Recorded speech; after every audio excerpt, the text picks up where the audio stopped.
वालेकुम नादरीन, आप YouTube channel देख रहे हैं। मैं इमरान खान हूं। आज की बड़ी खबर यह है कि सुप्रीम कोर्ट ऑफ पाकिस्तान में इमरान खान साहब की जमानत की 8 अपीलें समाअत के लिए मुकर्रर हो गई हैं।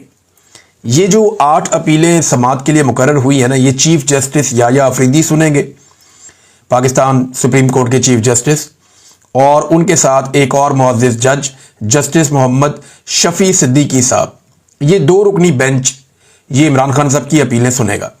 ये केस बड़ा इंटरेस्टिंग है और ये केस है 9 मई के हवाले से, और ये सलमान सफदर साहब इमरान खान साहब के वकील हैं। उन्होंने ये case supreme court of Pakistan में दायर किया हुआ है। इसमें ज़रा समझें, 9 मई को हुआ ये था कि इमरान खान साहब को गैर कानूनी तौर पे इस्लामाबाद हाई कोर्ट के अहाते से, जो पुरानी वाली बिल्डिंग थी, वहाँ से शीशे तोड़ के, दरवाजे तोड़ के रेंजर्स ने गिरफ्तार कर लिया था। उसके बाद रद्द-ए-अमल के तौर पे शहरी निकले पूरे पाकिस्तान में और मुख्तलिफ कंटोनमेंट्स के इलाकों की तरफ गए। और फिर जो मंजर हमने देखे, बल्कि देखे ही नहीं, आज तक सीसीटीवी फुटेज ही नहीं मिली।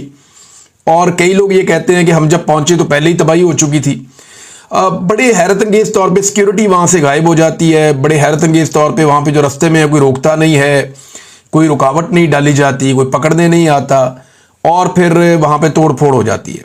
उसके बाद 9 मई के नाम के ऊपर पाकिस्तान तहरीक इंसाफ के ऊपर एक अजाब मुसल्लत कर दिया जाता है पाकिस्तान में, और इस पॉलिटिकल पार्टी के हज़ारों वर्करों को गिरफ्तार कर लिया जाता है। लीडरशिप सारी की सारी अंदर डाल दी जाती है। इमरान खान साहब को कुछ अरसे के बाद दोबारा गिरफ्तार कर लिया जाता है। लेकिन 9 मई को जब इमरान खान साहब गिरफ्तार हुए तो सुप्रीम कोर्ट ऑफ पाकिस्तान ने इमरान खान साहब को बुलवा लिया। इमरान खान साहब सुप्रीम कोर्ट ऑफ पाकिस्तान में आए तो उन्होंने इसको गलत करार दिया कि यह गलत हुआ, किसी जगह पे भी लॉ एंड ऑर्डर की सिचुएशन नहीं बननी चाहिए थी, बल्कि उन्होंने उसकी मजम्मत की। लेकिन साथ ही इमरान खान साहब ने कहा कि मैं तो गिरफ्तार था, मैं अंदर मौजूद था। अब एक आदमी अंदर था तो वो उस जुर्म के लिए कैसे जिम्मेदार हो सकता है? तो इसमें सुप्रीम कोर्ट ऑफ पाकिस्तान ने इमरान खान साहब की 9 मई की गिरफ्तारी को गलत करार दिया था और यह कहा गया था इसके ऊपर इंक्वायरी की जाएगी। और जो हाई कोर्ट है इस्लामाबाद की, उन्होंने भी कहा था इसके ऊपर इंक्वायरी करेंगे। अब इंटरेस्टिंग बात यह है कि 9 मई के लगभग 2.25 साल के बाद यह केस वापस जा रहा है सुप्रीम कोर्ट ऑफ पाकिस्तान में। अब वही चीफ जस्टिस ऑफ पाकिस्तान है वो चेंज हो गए हैं। इसके बाद एक और चीफ जस्टिस आया, फिर एक और बंदयाल साहब थे, फिर कादी साहब आए, और अब याया अफरीदी साहब हैं। अब उनके सामने मामला जाएगा तो वकील पहले तो यह मामला उठाएगा, जनाब इमरान खान को 9 मई को गिरफ्तार किया गया हाई कोर्ट इस्लामाबाद के अहाते से, गैर कानूनी गिरफ्तारी थी, और सुप्रीम कोर्ट ने अपने ऑर्डर में कहा था कि यह गैर कानूनी गिरफ्तारी है, इनको रिहा किया जाए। तो पहले तो आप यह बताएं कि जनाब वो गैर कानूनी गिरफ्तारी के ऊपर अब तक क्या एक्शन हुआ। इस्लामाबाद हाई कोर्ट से भी पूछा जाएगा, जनाब आपने 2.25 साल में कौन सा इंसाफ फराम किया कि जिन लोगों ने इमरान खान साहब को, साबिक वज़ीर-ए-आज़म को घसीट के गैर कानूनी तौर पे टॉर्चर करके गिरफ्तार किया, जिन मनाजर की वजह से पूरे पाकिस्तान में आग लगी, वो लोग जो रिस्पॉन्सिबल है वो कौन लोग हैं और ये किसने किया था? एक तो मामला ये उठेगा। दूसरा, ये जो पूरा का पूरा पोस्टमार्टम जो ऑलरेडी हो चुका है 9 मई के मुकदमात का, कि एक पुलिस वाला सोफे के नीचे छुप गया, एक पुलिस वाला छोटी सी टेबल के नीचे छुप गया, और इमरान खान साहब के घर के अंदर दाखिल भी हो गए, और उन्होंने सारी साजिश सुन के इमरान खान साहब पे एक केस भी बना दिया। अब उन पुलिस वालों को साबित करना पड़ेगा।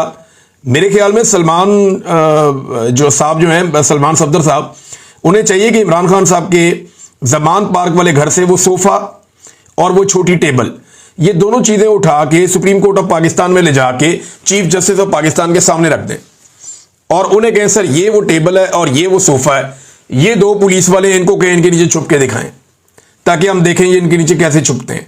प्रैक्टिकली जरा उन्हें कहें छुप के दिखाएं, सारा केस वहीं खत्म हो जाएगा। नंबर 1, यानी जो टेबल वहां पड़ी हुई थी ना, वो टेबल उठाएं और उठा के ले जाके वहां रख दें कि जनाब ये वो टेबल है जो इमरान खान साहब के वहां पे कमरे में, बेशुमार वीडियोस है ना, तो वो सारी टेबल्स नजर आती हैं।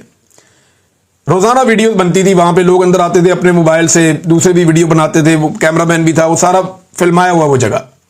वो जो वहां पे टेबल्स थी वो ले जाके सुप्रीम कोर्ट ऑफ पाकिस्तान में रखें और पुलिस वाले को बुलाकर कहेंगे जनाब इसके नीचे घुस के आप दिखाएं, छुप के दिखाएं। अगर ये छुप गया तो ठीक है।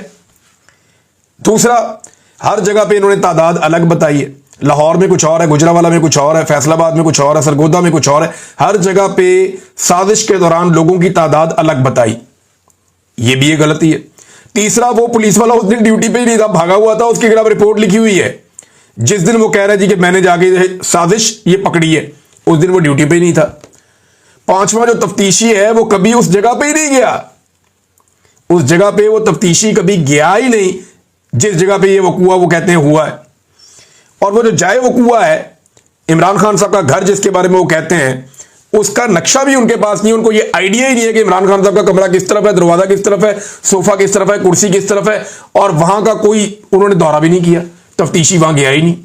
इतने ज्यादा लकूनाज हैं, लेकिन इसके बावजूद इमरान खान साहब को सजा होगी। अब सुप्रीम कोर्ट ऑफ पाकिस्तान में गया मामला, ये नहीं वहां जमानत मुस्तरद होगी ना, सुप्रीम कोर्ट ऑफ पाकिस्तान में ये जमानत का मामला गया है। अब जजों का बहुत बड़ा इम्तिहान आ गया।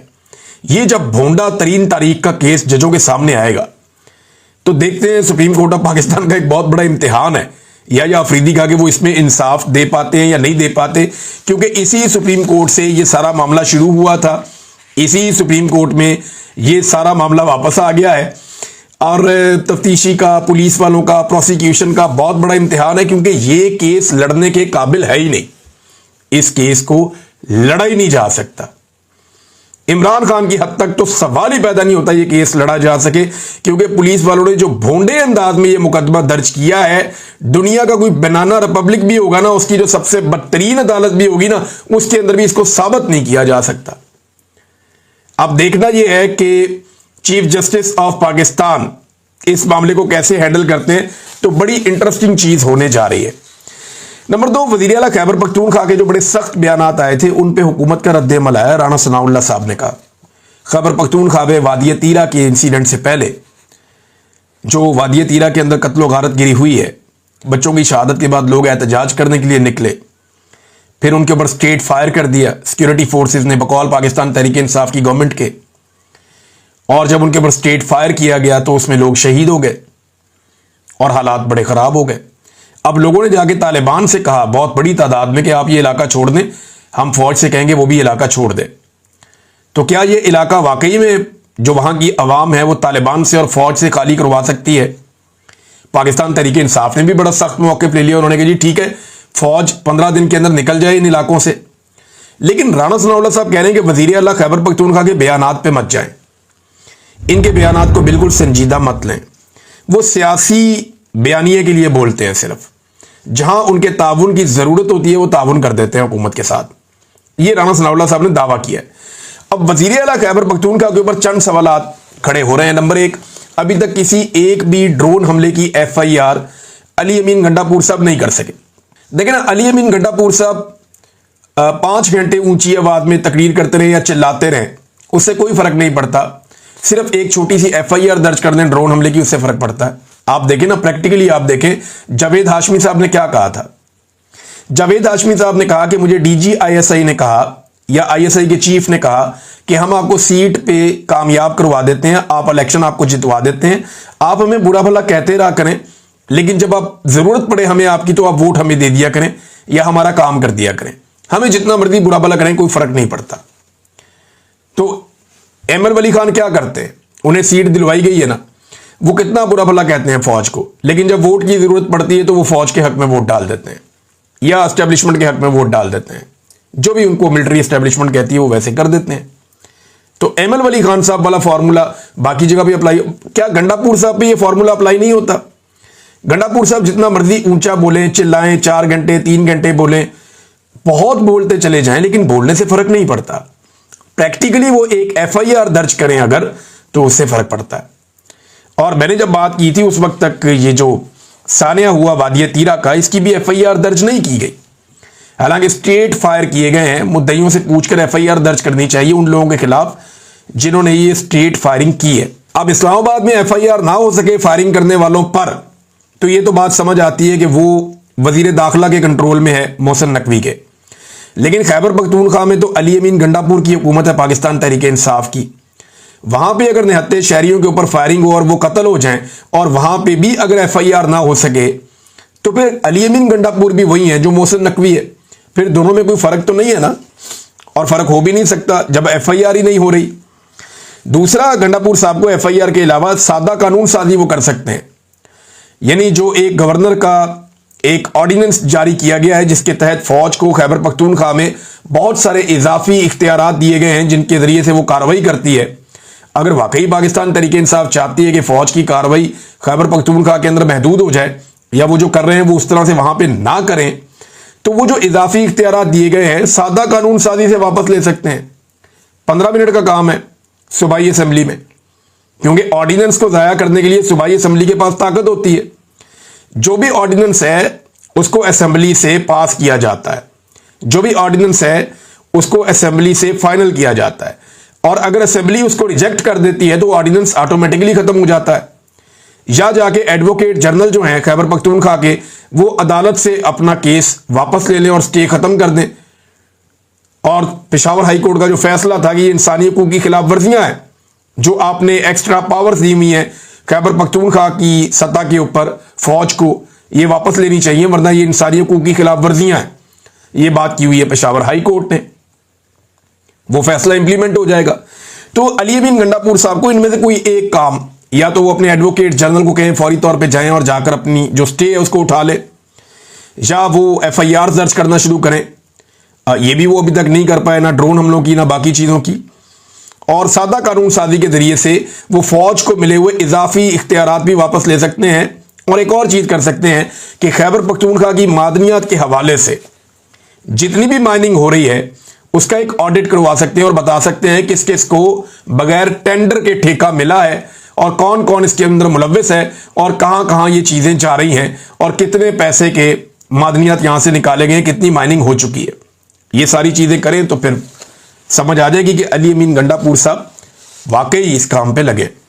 नाज़रीन, जो लोग मौजूदा हुक्मरानों को महात्मा बनाकर पेश कर रहे थे या इनको लेकर आ रहे थे जबकि जनाब ये बहुत अच्छे हैं, ये कर देंगे वो कर देंगे, डार साहब आ गए हुनैन कर देंगे, मियां नवाज शरीफ वापस आ गया, पाकिस्तान की किस्मत बदल देगा, एस्टैब्लिशमेंट और नवाज शरीफ की गेम उठा रहे थे, वो लोग अब बहुत मायूस दिखाई दे रहे हैं। बल्कि मैं एक चीज ऐसी नोट कर रहा हूं कि हमारे यहां पे दो तरह के सहाफियों का इकट्ठ हो गया था। एक वो सहाफी जो PDM की जमातों के करीब है, कोई ये समझता है कि पीपल्स पार्टी पाकिस्तान के मसाइल का हल है, कोई समझता है ANP, कोई फजलुर रहमान साहब की पार्टी को पसंद करता है, किसी को जमात इस्लामी में या किसी को मुस्लिम लीग नून के अंदर पाकिस्तान की बका नजर आती है। अपनी अपनी सोच है और ये अच्छी बात है, सबकी सोच अपनी अपनी होनी चाहिए। तो PDM के जमातों के जो सहाफ़ी हैं वो, और जो एस्टेब्लिशमेंट के करीबी या टाउट सहाफ़ी हैं वो, इन सबका मैंने देखा कि एक इकट्ठ हो गया था गुज़िश्ता 2-3 सालों में, और ये सब इकट्ठे होकर पै जाते थे इमरान खान साहब को या उनके हमायती मीडिया को या जो उनकी आवाज़ सुनाने वाला मीडिया उसको, तो ये सारे इकट्ठे होकर पड़ जाते थे। तो एक बड़ा ज़बरदस्त इकट्ठ था एस्टेब्लिशमेंट के सहाफ़ियों में और PDM के जमातों के सहाफ़ियों में। अब मैं ये नोट कर रहा हूँ गुज़िश्ता चंद दिनों से, और ये कुछ 1-1.5 हफ्ते की बात है, कि इन दोनों तरह के सहाफ़ियों के अंदर दोबारा इख्तलाफ पैदा होना शुरू हो गया। ये बड़ी अजीब बात है।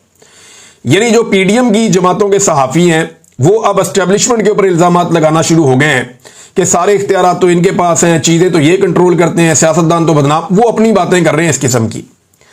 दूसरी तरफ जो एस्टेब्लिशमेंट के करीबी सहाफ़ी हैं वो सियासतदानों को बुरा कहना शुरू हो गए कि जनाब सियासतदान डिलीवर ही नहीं कर सके, इनको इतना मौका दिया एस्टेब्लिशमेंट ने, इनको लाकर बिठाया, इसके बावजूद ये डिलीवर करने में मुकम्मल तौर पे नाकाम रह गए, अब एस्टेब्लिशमेंट भी इनसे मायूस हो चुकी। इस तरह की बातें अब दोनों तरह के लोग कर रहे हैं।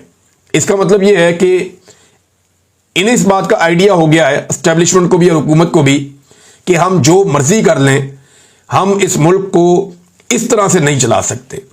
अल्टीमेटली ये मलबा गिरना है, तो अब ये मलबा एक दूसरे पे डालने की ऐसा लगता है कि कोशिश करना शुरू हो गए हैं। कामरान खान साहब का आपने ट्वीट पढ़ा होगा, उनका बयान देखा होगा, जिसमें उन्होंने कहा कि ताजिर जो हैं उनको आर्मी चीफ बड़ा अच्छा चलाते हैं, मईशत को आर्मी चीफ बड़ा अच्छा करते हैं, ये सब। वो आर्मी चीफ की ज़मीन आसमान के कलाबे मिलाने के बाद उन्होंने सियासतदानों को बुरा भला कहना शुरू कर दिया। इसकी एक मिसाल है सोहेल बड़ाइच का एक हालिया कॉलम है जिसमें उन्होंने बड़े साहब कह के आर्मी चीफ को मुखातिब किया कि जनाब वो न्यूट्रल रहना चाहते हैं लेकिन उनको मशवरे ये दिए जा रहे हैं। तो उन्होंने भी बताया कि जनाब बड़े किस्म के मशवरे, जैसे शायद कोई मार्शल लॉ की बात या कोई ऐसी चीज़ है कि जी सियासतदान डिलीवर नहीं कर पा रहे और वो काम ही नहीं कर पा रहे। तो ये चीजें गवाही देती हैं कि बड़ी मायूसी फैल गई है, पूरा निजाम मायूस हो गया, एस्टेब्लिशमेंट भी मायूस हो गई है और हुक्मरान भी मायूस हो गए हैं कि हमने इतना जोर लगाया, मुल्क चला ही नहीं पाए। आज पाकिस्तान के पास अपना पैसा ही नहीं है, मांगे तांगे का पैसा आपके खजाने में पड़ा हुआ है। जिसको आप ज़र मुबादला के ज़खायर कहते हैं। इमरान खान के दौर में 16 अरब डॉलर से ज़्यादा के पड़े हुए थे, आज 14 अरब डॉलर से ज़्यादा है। लेकिन इनमें से 13.5 अरब डॉलर वो है जो आपने मांग के रखा हुआ है दूसरों का, आपका अपना इसमें क्या पड़ा हुआ है। ये बड़े गंभीर हालात हैं। राणा सनाउल्लाह साहब ने चीनी के मामले पे एक बड़ा एतराफ़ किया। उन्होंने कही चीनी की मसनूई किल्लत पैदा करके मिडल मैन ने दिहाड़ी लगाई है। वजीर आजम की नाक के नीचे आपकी काबीना के वजीर इसमें मुलव्वस है। नदीम मलिक साहब ने जब ये कहा तो उन्होंने कहा जी इसमें माफिया मुलव्वस है। जनाब आपकी हुकूमत और माफिया मुलव्वस है। मिफ्ता इस्माइल साहब ने क्या बताया, उन्होंने कहा वजीर आजम के 2 बेटों की जो है, बेटों की 2 मिले हैं वजीर आजम के, तो ये कन्फ्लिक्ट ऑफ इंटरेस्ट नहीं है। जितने हुकूमत में बैठे हुए लोग हैं उन सब की मिले हैं, जितने हुकूमत के इत्तेहादी हैं उन सब की मिले हैं। अब वो अपनी अपनी मिलों से मुनाफा कमा रहे हैं, धड़ाधड़ इन्होंने पैसा बनाया है, चाहे गंदम स्कैंडल हो, चाहे चीनी स्कैंडल हो। अभी खाने का तेल जो है जिसको कुकिंग ऑयल कहते हैं उसका भी एक स्कैंडल आ गया है। जैसे पेट्रोल में इन्होंने अवाम का खून निचोड़ा है, तो इन्होंने तो तबाही फेर दी है पाकिस्तान की मईशत की, और लगातार फेरते जा रहे हैं। अवाम को मायूस करने के लिए ना ये एक के बाद एक हथकंडा करते हैं। अभी मैं आपको एक नई चीज बताने जा रहा हूं, लेकिन पाकिस्तान तहरीक इंसाफ के एक एमपीए ने हाथ उठाया PMLN के एक एमपीए के ऊपर, इसलिए कि वो इमरान खान के खिलाफ बदजुबानी कर रहा था सूबाई असम्बली के अंदर। तो मेरे ख्याल में मार कुटाई तक बात नहीं जानी चाहिए, और असम्बली एक ऐसी जगह है जहां पे आप अवामी मसाइल पे तवज्जो दें तो ज्यादा बेहतर है। आप वहां पे अवामी मसाइल पे बात करें, लेकिन एक जाली हुकूमत लाकर वहां पे बिठाई गई है, और उसके नतायज फिर इसी तरह के निकलते हैं कि एक घुटन की फिजा पैदा हो जाती है। लेकिन मार कुटाई से गुरेज करनी चाहिए। बाद में कुछ PMLN के बंदे आए बाहर खड़े होकर, वो गालम गलोच उन्होंने शुरू कर दी, और उसको कुछ लोग अप्रिशिएट कर रहे थे कि ये ठीक किया, तो ये गलत बात है। जो मार कुटाई, हाथापाई, ये जमहूरियत के अंदर आपको बात करने का और बात सुनने का हौसला पैदा करना चाहिए। और दूसरा ये है कि गालम गलोच, बदतमीजी, निजी जिंदगी में जाना, इससे भी गुरेज करना चाहिए। दूसरे की दिल आजारी से भी गुरेज करना चाहिए, ये नामुनासिब है। नाज़रीन, पाकिस्तान तहरीक इंसाफ के अरकान असम्बली एक एक करके फारिग किए जा रहे हैं। खबरें ये आ रही हैं कि ज्यादा तादाद में फारिग किया जाएगा। ये क्यों कर रहे हैं, आपने कभी सोचा? यानी इस वक्त तो अक्सरियत हुकूमत की पूरी है, कौमी असम्बली में भी और सेनेट के अंदर भी, तो फिर इन्हें क्या जरूरत है कि ये पाकिस्तान तहरीक इंसाफ के 30-40 MNAs मजीद फारिग कर दें, MPs फारिग कर दें, सेनेटर्स को उड़ा दें 1-2 को, और दोबारा वहां पे फिर इलेक्शन करवा दें और अपने बंदे लाकर वहां पे बिठा दें। इसकी क्या जरूरत है? 2/3 अक्सरियत तो इनके पास है, लेकिन ये करना क्यों चाहते हैं, ये वजह मैं आपको बताता हूं। ये करना ये चाहते हैं कि पाकिस्तान की मिलिट्री एस्टेब्लिशमेंट पाकिस्तान में मायूसी फैलाना चाहती है। जो एक नई क्लास जिसको इमरान खान साहब पाकिस्तान की पॉलिटिक्स के अंदर लेकर आए और उन्हें पाकिस्तान की पॉलिटिक्स का हिस्सा बनाया, मिडिल क्लास पाकिस्तान की जो मुल्क को चलाती है, वो क्लास जो पाकिस्तान की सियासत में किरदार अदा कर रही है, उसे मायूस करना चाहते हैं। ये उन्हें कहना चाहते हैं कि आपके वोट की कोई कदर नहीं है, हम जो चाहेंगे इस मुल्क में वो करेंगे, लिहाजा आप इररेलेवेंट हो जाएं। आपको याद है पाकिस्तान में आज से 20-25 साल पहले ये एक ट्रेंड होता था, उन्हें नहीं, मैं सियासत पे बात ही नहीं करता, यहां सियासी बात करनी नहीं चाहिए, और भी सियासतदान सारे ही गंदे हैं, सारे सियासतदानों को गालियां देते थे लोग। ये मिलिट्री एस्टेब्लिशमेंट ने कई सालों की मेहनत के बाद ये चीज पैदा की थी कि सारे सियासतदानों को गालियां दो। फिर परवेज मुशर्रफ के दौर में सियासतदान इकट्ठे हुए, हालात थोड़े से बदले, लेकिन उसके बाद दोबारा से वही सिलसिला शुरू हो गया। आज जो है वो एस्टेब्लिशमेंट दोबारा जोर लगा रही है कि अवाम को यह बताया जाए कि उनकी कोई औकात नहीं है, अवाम को मायूस किया जाए, ताकि अवाम पाकिस्तान की सियासत से इतनी मायूस हो जाए कि वो ये कहें कि ये सिलसिला ऐसे ही चलना है यार, कोई फायदा नहीं, इधर वोट डालने का भी कोई फायदा नहीं, बाहर निकलने का भी कोई फायदा नहीं, एहतजाज करने का भी कोई फायदा नहीं, हमारे मुल्क की किस्मत नहीं बदल सकती, अपना अपना दाव लगाओ, जो होता है वो कर लो बस। अवाम को बार बार ये कहा जाता है कि अवाम कुछ नहीं कर सकती, ये कौम नहीं, एक हुजूम है, यहां कभी इनकलाब नहीं आ सकता, ऐसी बातें अवाम के दिमाग में बिठाई जाती है। आपके जहन को शिकस्त खुर्दा बनाया जाता है, आपको मायूस किया जाता है, ताकि आपके ऊपर मजबूती से हुक्मरानी की जा सके।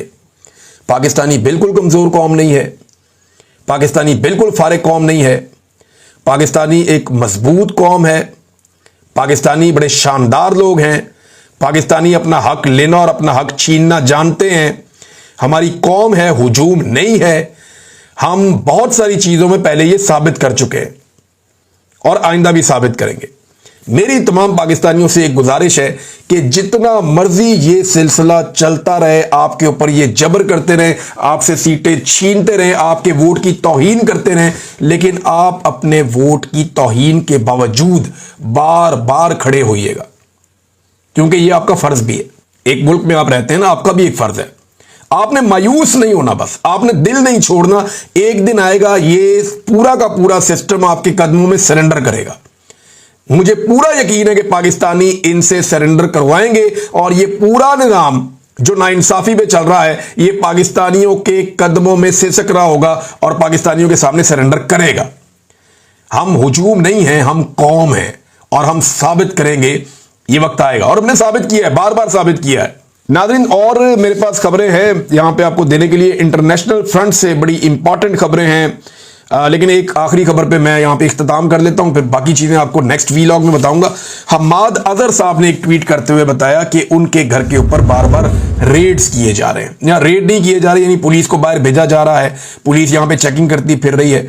अभी उनके वालिद की कब्र की मिट्टी गीली है, for God sake.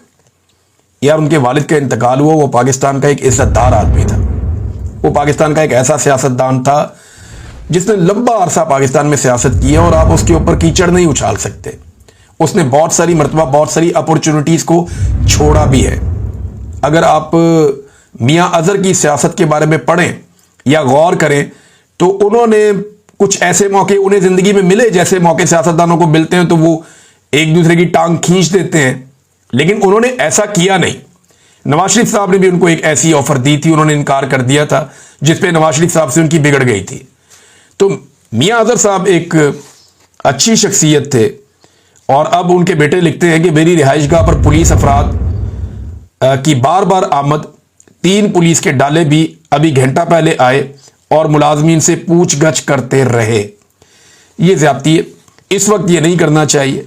Hammad Azhar भी यहीं पे है, पाकिस्तान तरीके इंसाफ भी यहीं पे है, तो आप बदला ले सकते हैं, जब चाहे आप सियासी इंतकाम ले सकते हैं, लेकिन ये वक्त नहीं है। अब तक के लिए इतनी, अपना ख्याल रखिएगा।